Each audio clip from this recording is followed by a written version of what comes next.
Começando mais um bate-papo esportivo e hoje a gente tem a honra de fazer esse bate-papo para relembrar os tempos de infância também e falar sobre os projetos novos dele que muita gente conhece não como Fred, mas como Zequinha. Fred, queria agradecer você mais uma vez por ter aberto um espacinho na agenda corrida e desejar você aí é, uma ótima noite para a gente começar esse bate-papo. Para você também, obrigado. Bom jogo para nós, uma boa sexta e bola. Ô Fred, você que todo mundo, ou praticamente a maioria das pessoas vão lembrar de você como o Zequinha do Castelo rá que a gente vai falar muito ainda, mas como que começou a sua história com o teatro, com essa questão de ser ator? Você sempre gostou? Foi alguém da família que incentivou? Como que começou a sua história com a carreira de ator? Eu comecei com 7 anos numa peça que se chamava A Fuga do Planeta Kiltran. Era a primeira peça no Brasil que só tinha crianças no palco, não tinha nenhum adulto acompanhando. No elenco tinha a Cíntia, que faz a Biba, o Luciano, que faz o Pedro, e eles estavam fazendo uns testes, né? E eu fazia ginástica olímpica, para falar a verdade. Eu tinha 5, 6 anos, fazia treinamento de ginástica olímpica, gostava muito, queria competir e tal. Ali nos anos 90 teve Olimpíadas, então era muito ligado assim. Mas eu sempre fui muito de me comunicar bastante. Meus pais são professores, não tem nada a ver com a área, assim. Mas acabou que eu fui parar nesse, fazendo um resuminho, né? Assim, fui parar nesse, fazer uma semana de testes, que na verdade foram jogos, hoje eu entendo, né, que eram jogos de teatro, assim, e tinha mais de 100 crianças. E eu fiquei no primeiro elenco, que eram dois elencos, né? Porque como eram só crianças, tinha de ficar doente, escola, etc.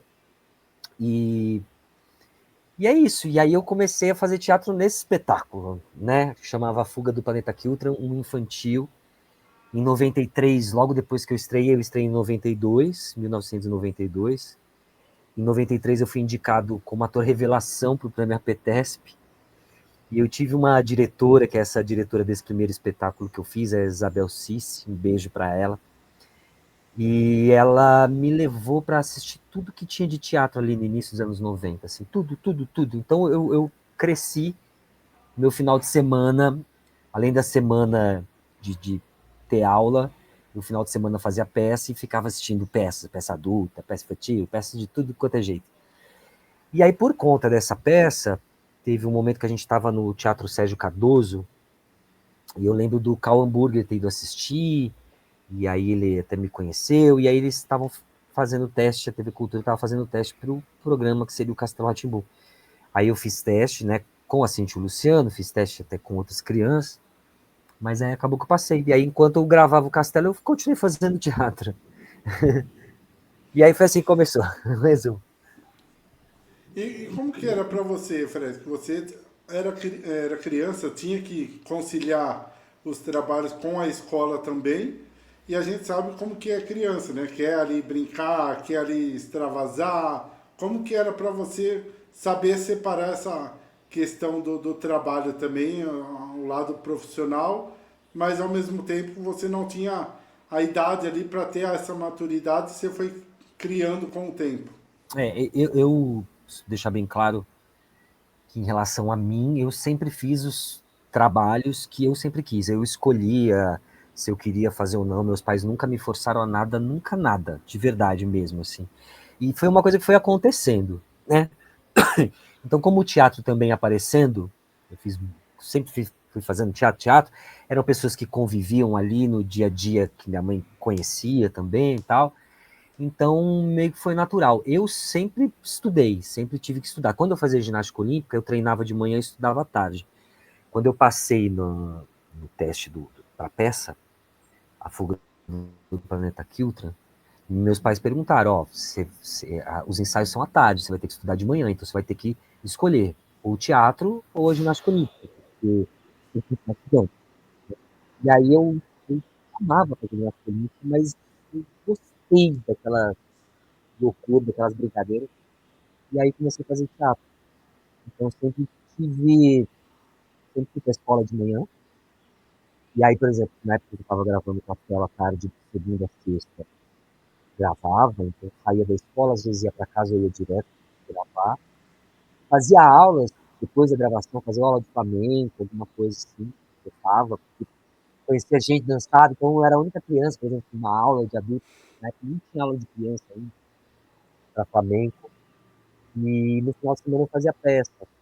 Então eu tinha a minha disciplina também com a escola, que era um compromisso do meu pagamento, para eu poder festa, poder sair, ter também uma vida que não era a vida dos meus amigos, né? Assim, tipo, festa de teatro, de festas adultas, coisas que ninguém entraria, nem iria, nem eu mesmo iria, né? Meus pais nunca tiveram essa cultura de teatro, nada.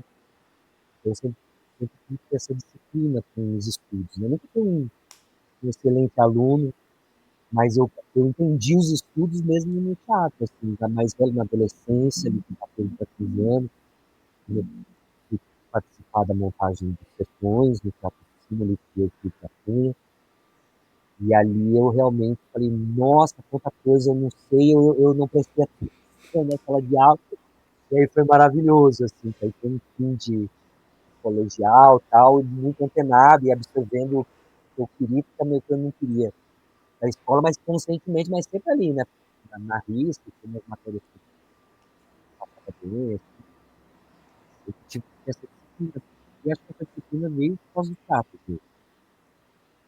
mesmo porque o teatro, ele tem um participar do clima de jogos, né, é um jogo total, para você jogar sério, você tem que ter muita responsabilidade.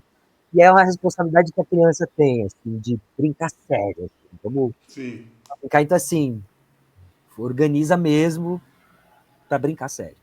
Então, acho que eu sempre levei muito a sério essa brincadeira, até hoje, né?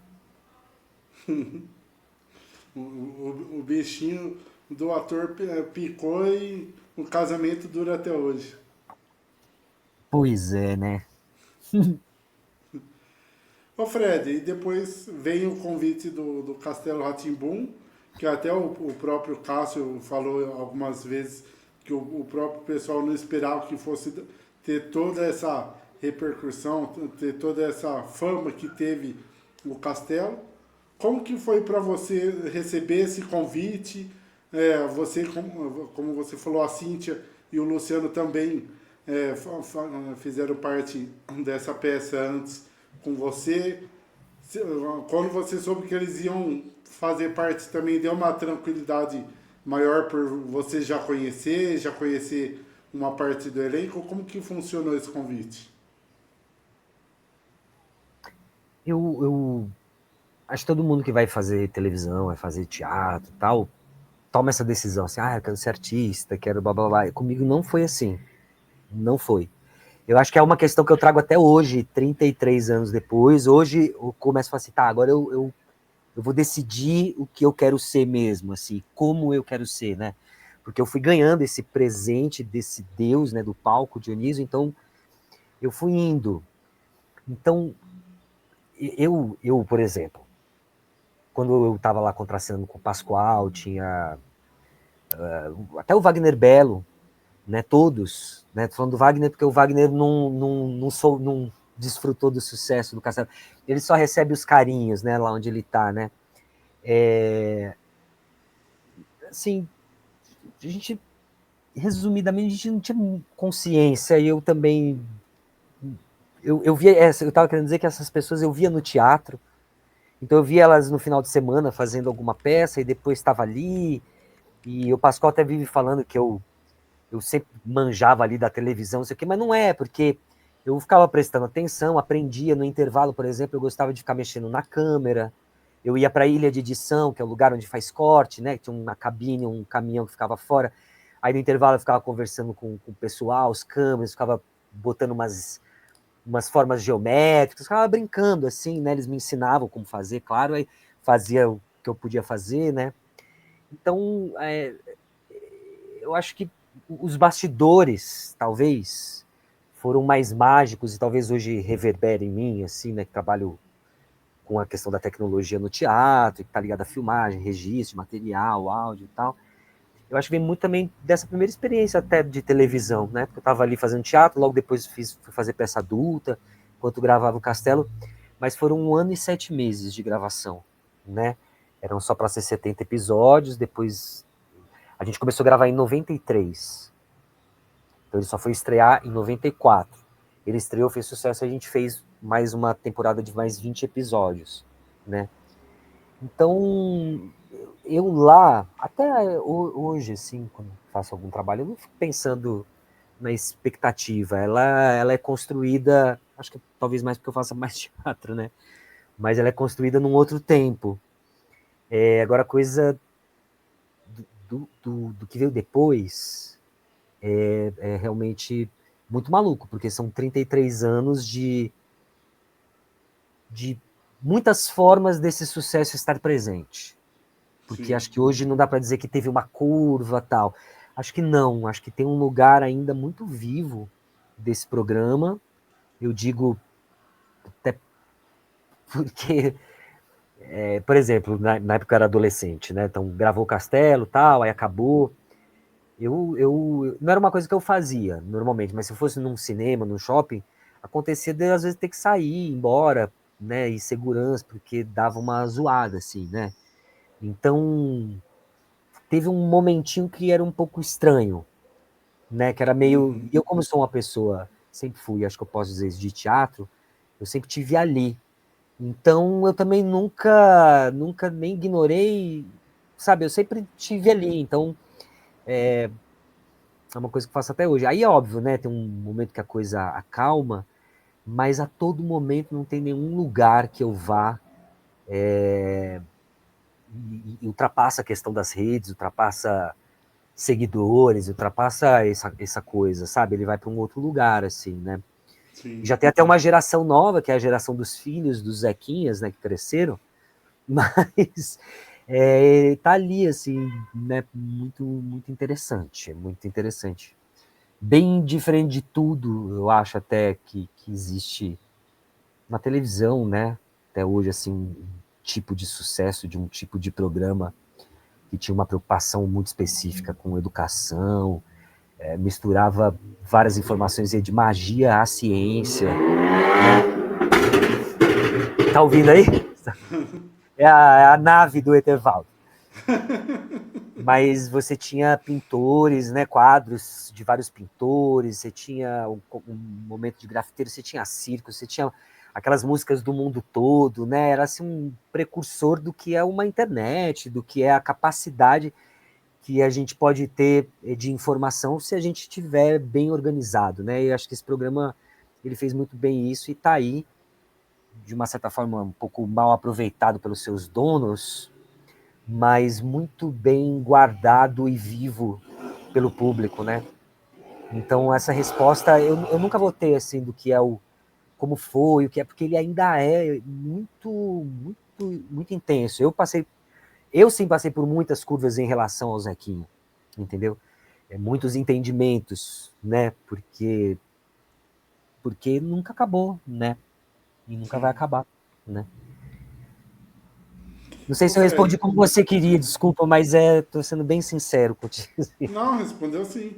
E você até comentou do Wagner Belo, o nosso eterno Etevaldo. Como que foi para vocês esse baque? Que ele estava ali participando das gravações e acabou tendo o seu estado de saúde piorando, aí de repente acabou falecendo. Como que foi para vocês esse após morte dele durante as gravações, sabendo que ele não ia estar mais ali? Como que foi para vocês receber essa notícia?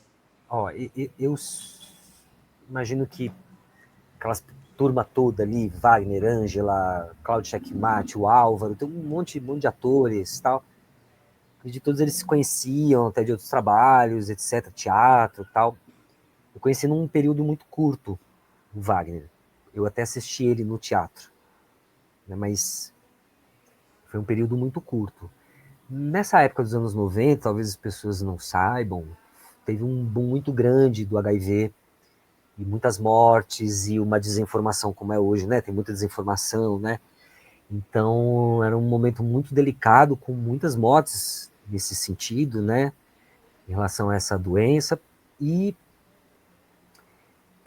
tanto que no teatro a gente vendia uns brochinhos com umas máscaras do teatro, que era para os atores de teatro que estavam doentes e tudo mais, tal.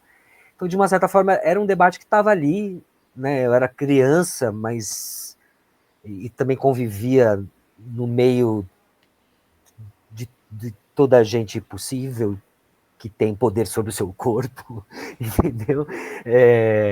Então, assim, foi um choque, porque era muito próximo, a gente estava no meio das gravações, eu lembro de chegar, acho que a gravação foi cancelada, acho que eu recebi um telefonema, foi meio estranho, assim, quase como se realmente fosse alguém que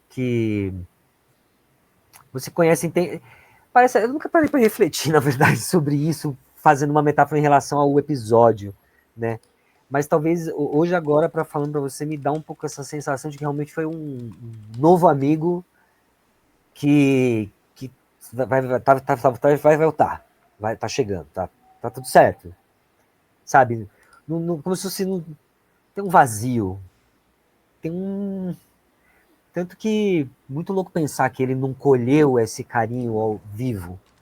Mas ele é tão vivo, é um personagem tão querido, o Etevaldo, eu acho é muito querido esse personagem. É difícil falar qual é o mais querido, porque acho que cada personagem tem faz parte da psique de todo mundo, assim, um pedacinho, né? Todo mundo é um pouquinho de tudo daqueles personagens todos, né?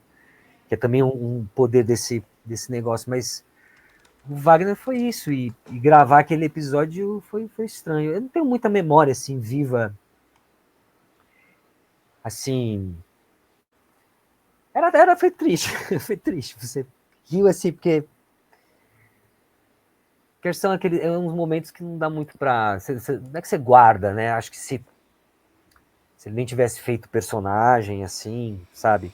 Por exemplo, teve outras mortes que ocorreram, né? Outras perdas, assim, durante o trabalho, né? Ou logo depois, e tá mais interno entre nós, então a gente não é revisitado a todo momento, né? Por isso que eu Sim, acho que o Wagner tá muito vivo, assim, né? E a gente gostaria de ver mais fotos dele, ver ele falando e tal. Infelizmente, ele é de uma época de teatro que não temos muitos registros, né?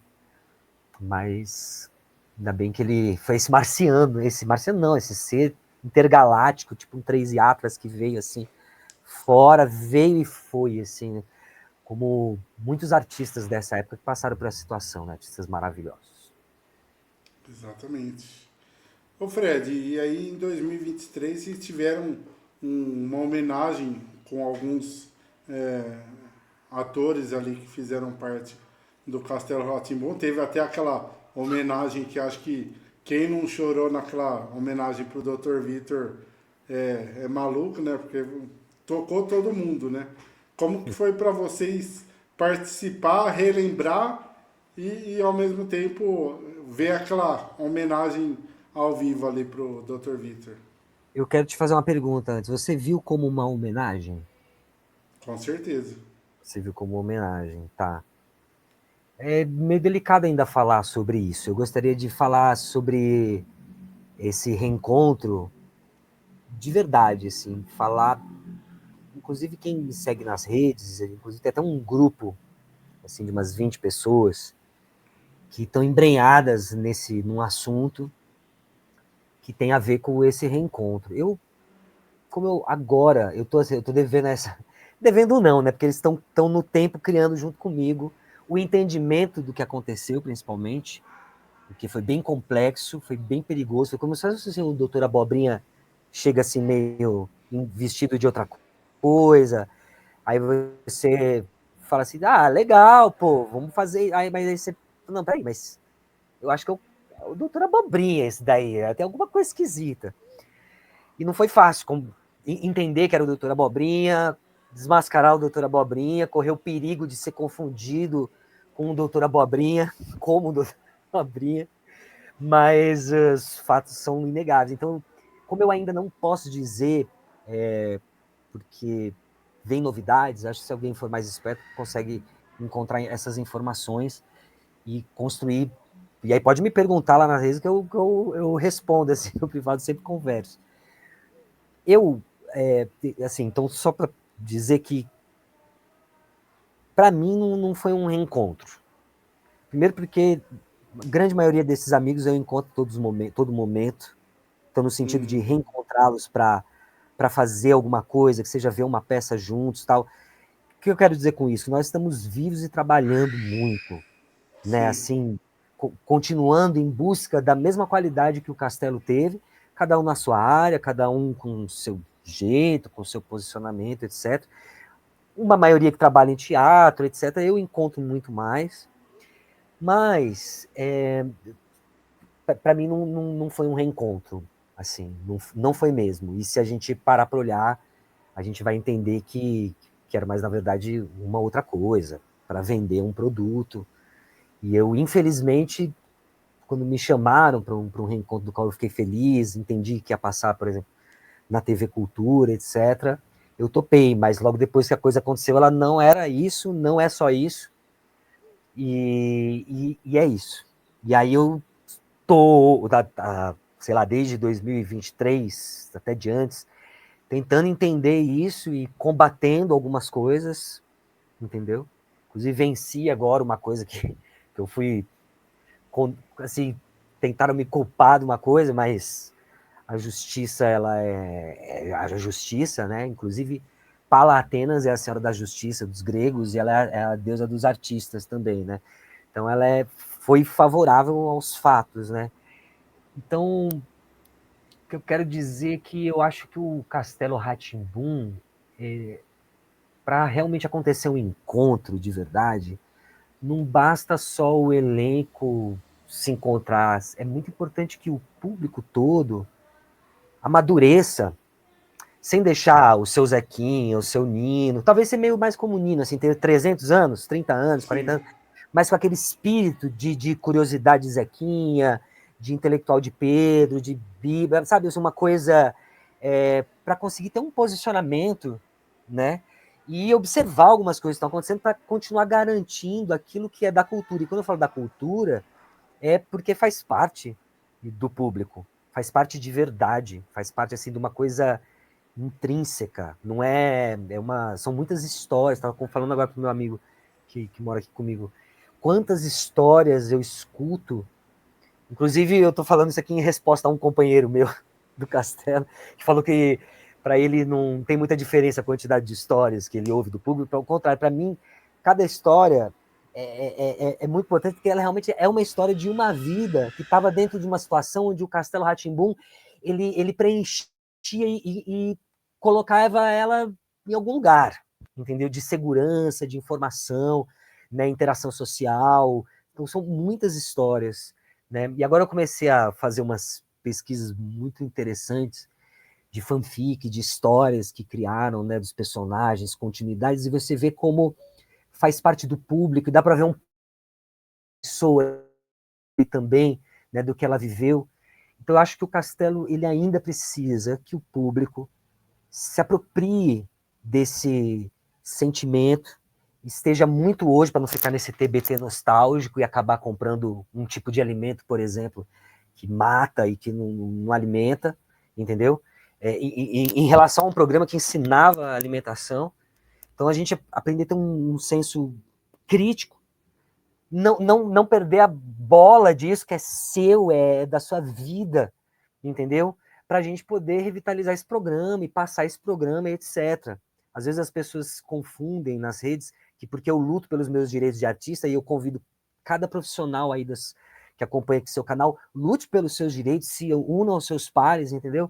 As pessoas confundem porque eu luto pelos meus direitos, elas acham que eu proíbo o programa de ser exibido, e uma coisa não tem a ver com a outra, entendeu? Então é muito importante, né? Eu tento deixar claro, quem visitar minhas redes, eu coloco isso lá.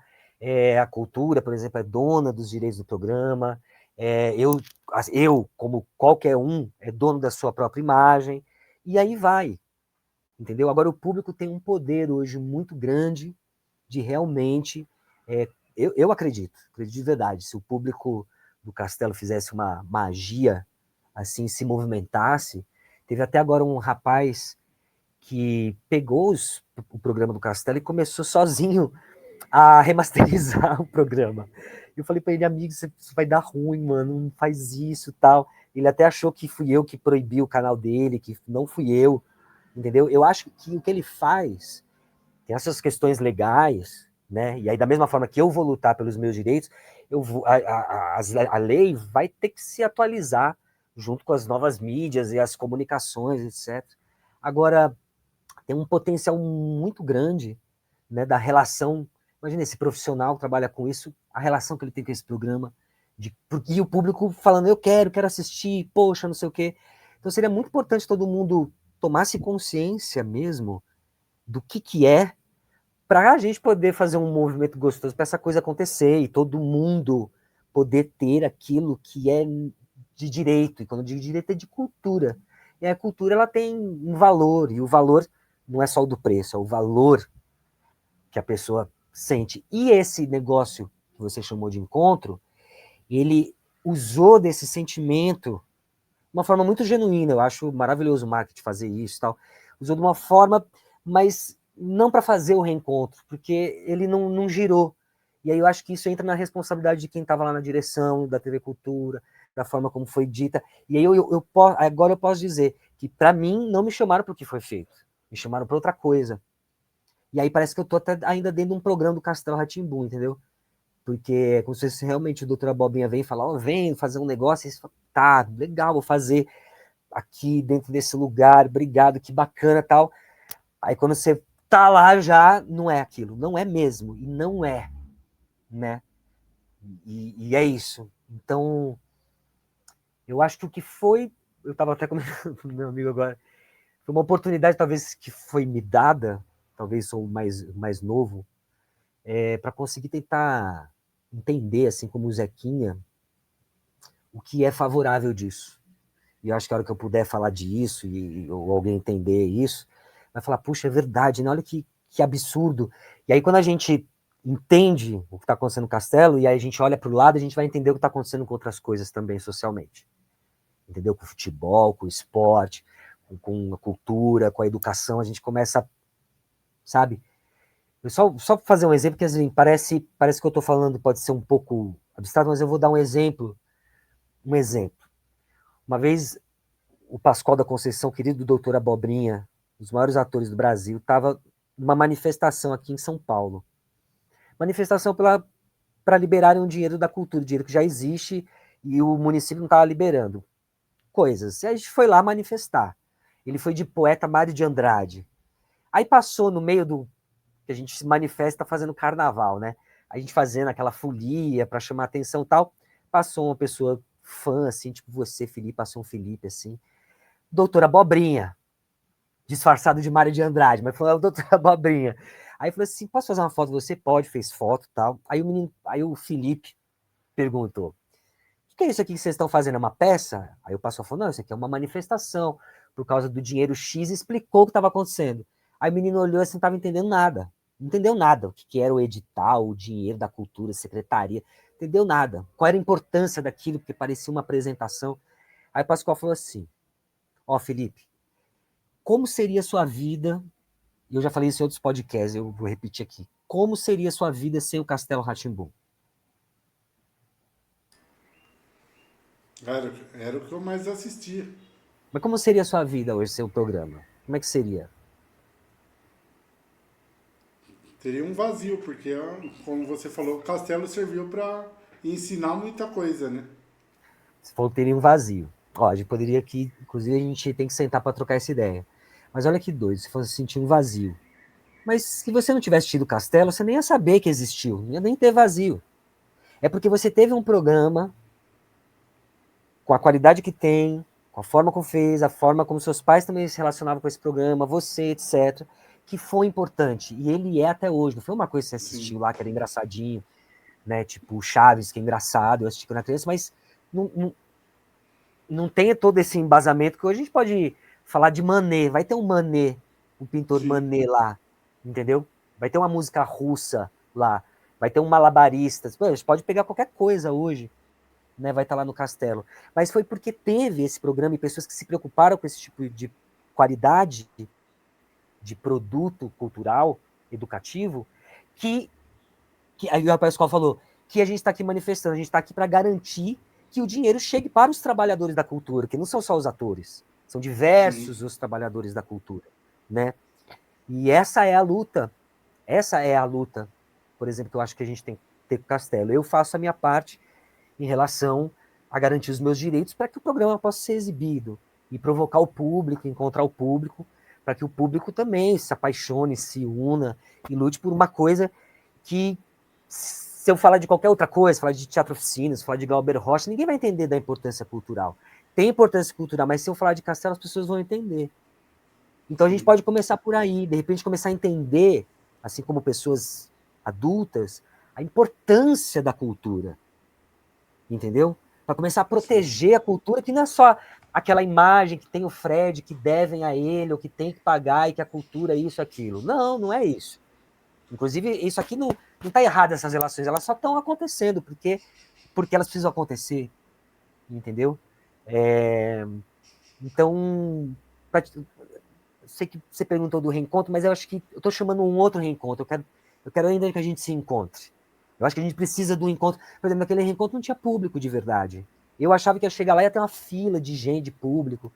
Não tinha, entendeu? Então, assim, eu acho que vocês merecem, a gente merece. Né? Eu fiz um festival geek há 2 anos atrás. Foi maravilhoso. Ali foi realmente um reencontro. Só tava nós quatro, eu assim, o Luciano e o Cássio.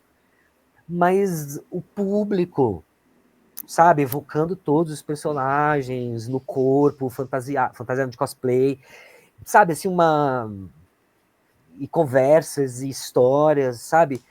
Eu acho que a gente tá precisando daí pra frente, né? Não daí pra, ai, a minha infância, ai, quando eu, ah, não, não, não.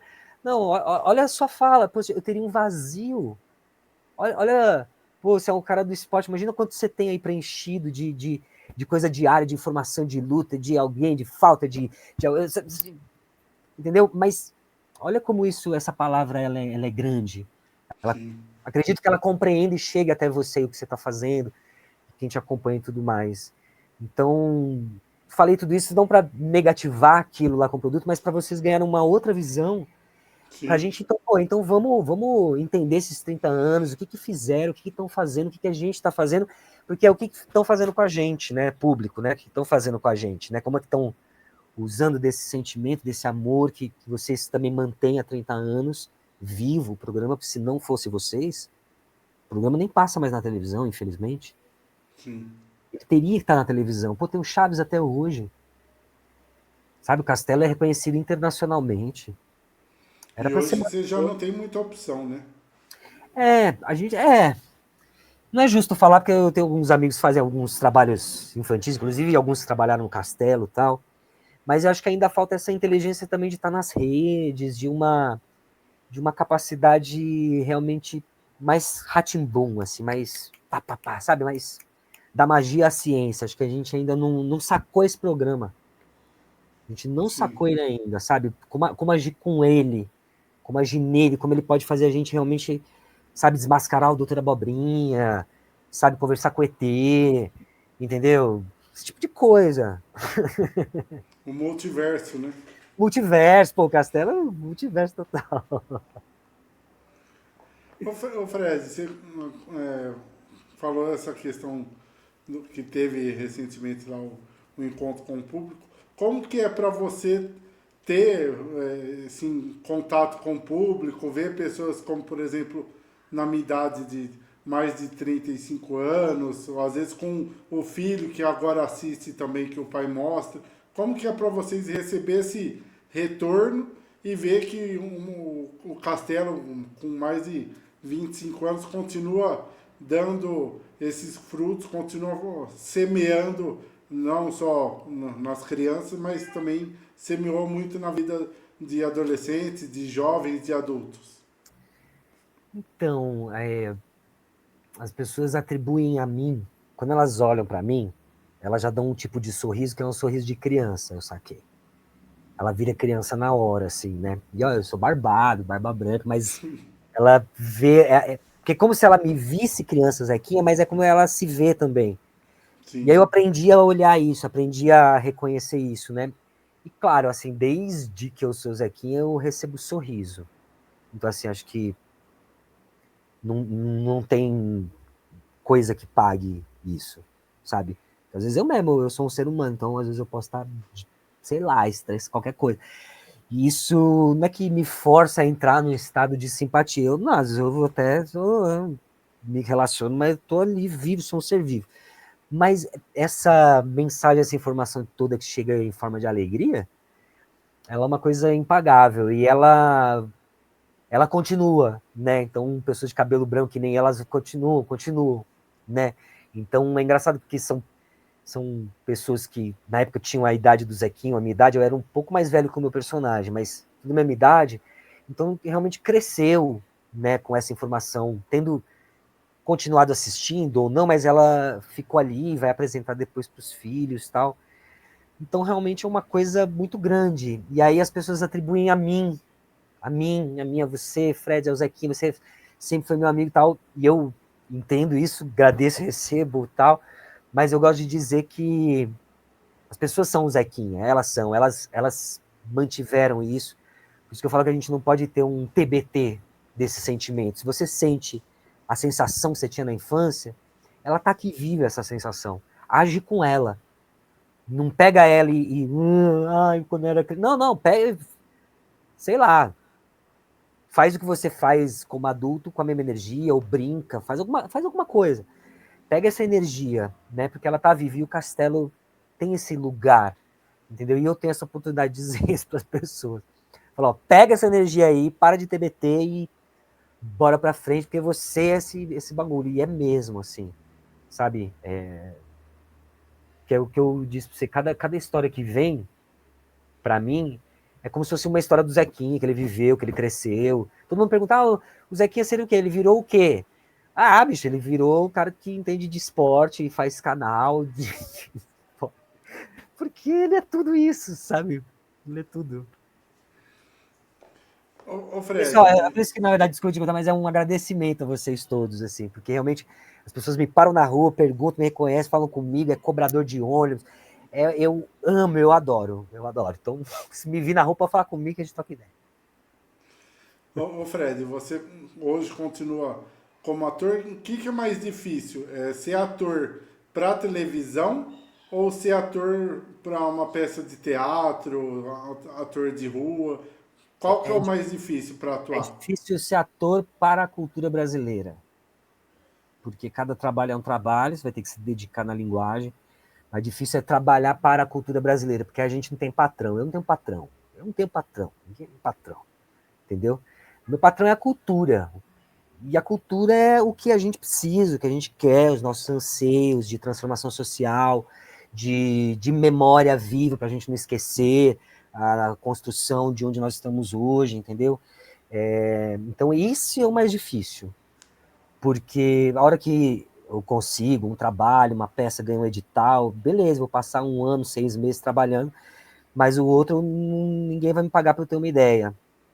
Mas a hora que eu tenho a ideia, me mato lá fazer projeto, ando dentro da lei, faço tudo direitinho, porque tem muito artista que fica ganhando por fora de prefeitos e pessoas mal intencionadas, então presta atenção na votação no que vem. Dê um Google aí, vocês vão ver quanto artista fazendo coisa errada. É muito simples, você consegue ver também os artistas fazendo coisas certas, entendeu? Porque não tem como você entrar, mexer com dinheiro público, até privado, que não seja através de planilhas e comprovações de tudo que você faz, sabe? Então, realmente, eu vou dizer para você que é mais difícil trabalhar nesse lugar. Só que é esse lugar também, porque a gente faz parte de um lugar da sociedade, né, nós artistas, que é esse lugar que precisa de um pouco de carnaval, precisa de ou loucura, ou um pouco de fantasia, sabe? Porque a vida ela já é muito difícil, entendeu? É muito ordinária, é muito massacrante, né? Então a gente eu vou te responder nesse lugar, assim, porque eu sou um cara de teatro. Então o teatro é o mais difícil, por isso que eu gosto de fazer ele. Legal. Ô Fred, hoje a gente tem esse boom da tecnologia, contato mais próximo com artistas, com as pessoas que a gente lá atrás assistia, admirava, que foi assim que a gente conseguiu contato com você. E ao mesmo tempo a gente vê principalmente as crianças, as pessoas mais novas, perdendo um pouco esse gosto pela cultura, porque quer tecnologia, que as coisas mais fáceis, né? Como que vocês trabalham hoje para manter esse espírito da cultura, manter as peças, manter o incentivo à cultura brasileira, como você comentou? Acho que na sua pergunta tem duas coisas. E eu digo que tem duas coisas porque as duas me interessam. Uma é a cultura e outra é a tecnologia. A tecnologia também está trazendo uma nova cultura que tem que ser entendida. E isso ainda não se, a gente ainda da cultura não parou para entender isso. A potência que a transmídia, que é o trabalho que eu ando fazendo e desenvolvendo há 13 anos, é um tema muito, muito importante, mais do que você só ficar fazendo vídeo para vem assistir minha peça, venha tal. Eu acho que a gente ainda tem que aprender a entrar na dimensão transmídia que as grandes corporações e tal, coisas fazem, mas eu acho que a gente tem um campo aí para conseguir praticar cultura. Mas a gente tem a cultura da tecnologia, das mídias, e tem a cultura. A cultura, inclusive a cultura da mídia, elas só sempre vão existir porque existe gente viva. Quando tiver gente viva, nunca vai deixar de existir cultura. Entendeu? Sim. Mesmo, sabe? E ela vai sempre favorecer. No primeiro momento, não, ela vem atropelando o Big Techs, mas o povo toma, a gente toma mesmo. Vira, se apropria, transforma, sabe? Então, te respondendo objetivamente, eu acho que cultura nunca vai acabar. Como eu disse, é difícil, porque você tem que contar com muita desinformação, né? Em vez das pessoas que não trabalham na área ficarem no seu canto, elas ficam falando de, por exemplo, de Lei Rouanet, elas nem trabalham com isso, nem sabem o que é isso. E aí você gasta uma energia muito grande e por uma coisa que, né, não faz sentido, né? Então a gente tem esse combate ainda a se fazer, que ela é apartidária, no sentido, assim, ela é, ela é da própria informação, assim, ela é uma coisa de uma informação. Então a gente tem que combater ainda a desinformação, né? Aprender a fazer isso, mas a cultura ela nunca vai acabar, né? A gente luta cada vez para melhorar os mecanismos, para que eles não sejam tomados pelo pensamento assim neoliberal só de criação de produtos, sabe? Eu acho que nós artistas a gente tem essa capacidade sim de relacionar com o privado, com tudo, mas a gente trabalha com o ser humano e esse é o essencial. Então, o que a gente luta, que é uma grande dificuldade, o público deve saber isso, é para aumentar o dinheiro da cultura. A gente tem que aumentar o dinheiro da cultura, que tem menos de 1% no orçamento geral da União, mas o que ela gera de receita é muito grande. Não são só você vai ver uma peça musical que tem 100 atores, uma peça que tem 2 atores, não são só essas pessoas que trabalham. Tem muitos outros profissionais de diversas áreas, marceneiro, costureiro, eletricista, gente de todas as áreas da sociedade, né? Aí falando de teatro, que é o que eu trabalho, ele é o microcosmos, né? Então a gente também fica nessa luta de fomento social. Então realmente a gente ainda precisaria melhorar é, esses mecanismos para que a gente tenha mais dinheiro, para que a gente tenha mais produções, porque, sei lá, num edital a gente consegue aprovar 10 projetos, mas a gente tem 100 propostas, entendeu? Não quer dizer que as 100 são maravilhosas, mas, poxa, a gente tem 100 artistas e 100 companhias de teatro querendo montar peça, quer dizer que a gente tem uma produção grande.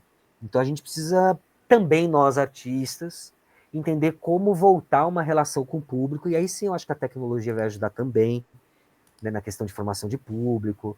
Né, o futebol usa muito bem isso, né, com seus clubes, as pessoas pagando lá para acontecer. pô, tem que acontecer assim, né, para fomentar os teatros de bairro, teatro de grupo, teatro de igreja, teatro amador, teatro profissional. Eu já fui algumas vezes para fora do Brasil representando o Brasil.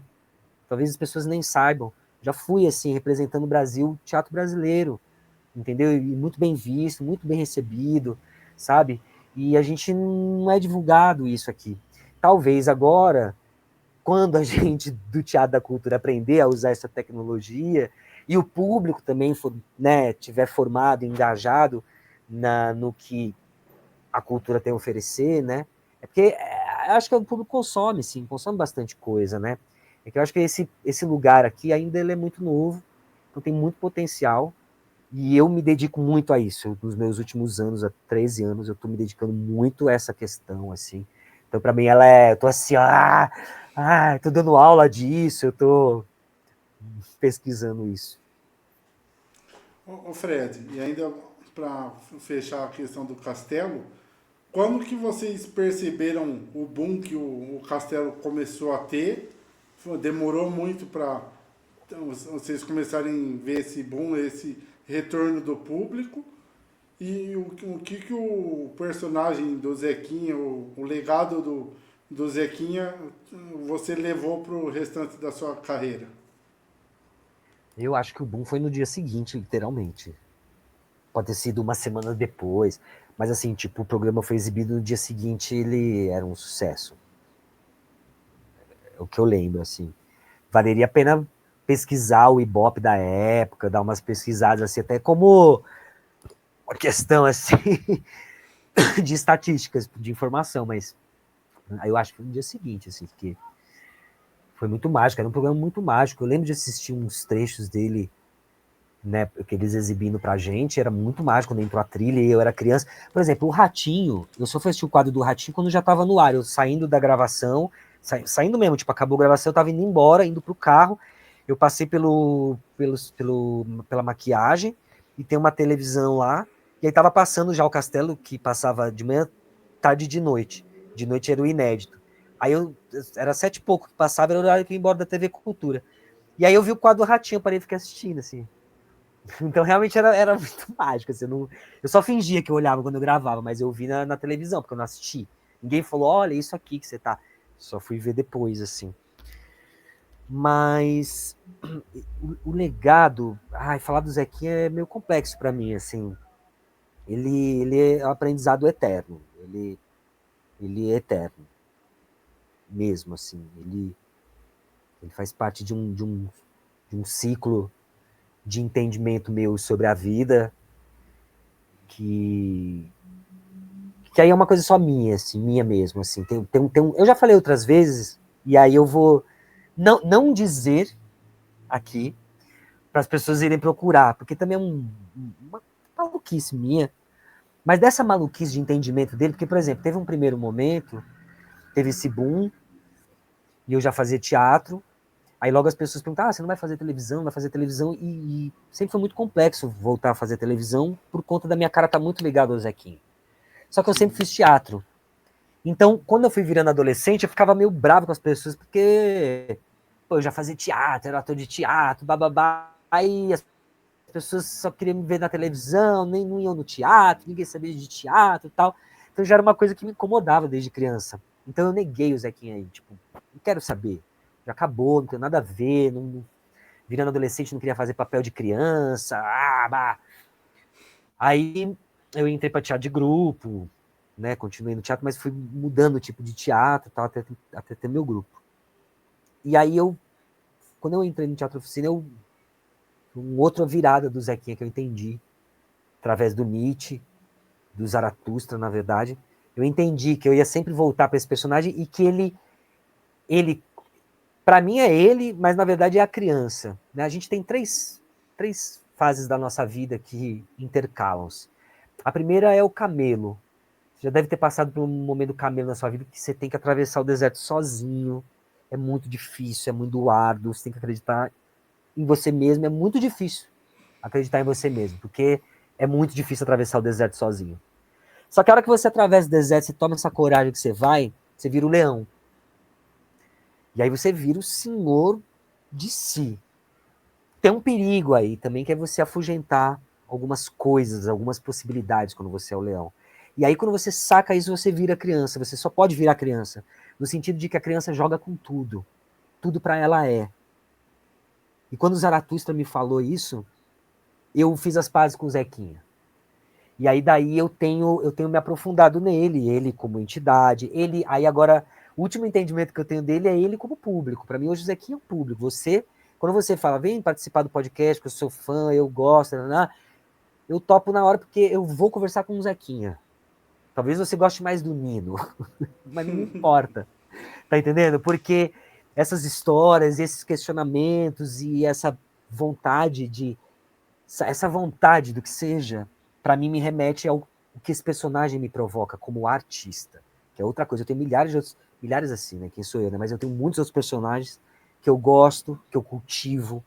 Tem textos de teatro, frases que eu já vivi, outros que ainda não vivi, que eu fico cultivando. E o porquê é o carro-chefe. Por quê, né?